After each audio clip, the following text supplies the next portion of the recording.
จากใจแม่ลูกอ่อน แต่งหน้าแต่งตัวงามกะถือบอกให้สิเอาผัวใหม่หวะโอ้บ่เบิ่งลูกเนาะมีเวลาแต่งหน้าแต่งตัวไปวันๆเนาะสบายให้เด้เอาลูกซื่อๆนี่นะเงินกะบ่หาอิหยังกะบ่เฮ็ดถ้าว่าโสมบ่เฮ็ดหยังตายจะเป็นปลาเนื้อปลาโตเนาะได้ลูกมาแล้วได้ผัวมาแล้ว ถ้าเขาไปนอกใจกับสมมาแหละแนวเฮ็ดโตเองเบิ่งดูทั้งส้มทั้งอย่างหน้ากับบ่แตงโตคือน้ำกับบ่ค่อยอาบสิอ่ะแม่ลูกอ่อนเฮ็ดอีหยังกับผิดเฮ็ดอีหยังกับบ่ถูกใจ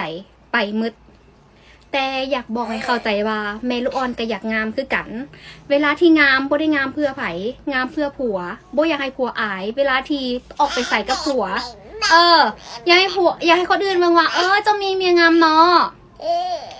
แต่และอีกเหตุผลหนึ่งที่เป็นอย่างคือโบยมักแต่งเนาะ100 ปีพันชาติสินะจึงแต่งคือหนึ่งย้อนว่าประหยัดโบอยากสิ้นเปลืองอยากประหยัดซอยผัว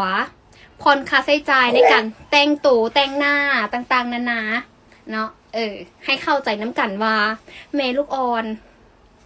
เฮ็ดหยังตามใจได้ถ้ามีโอกาส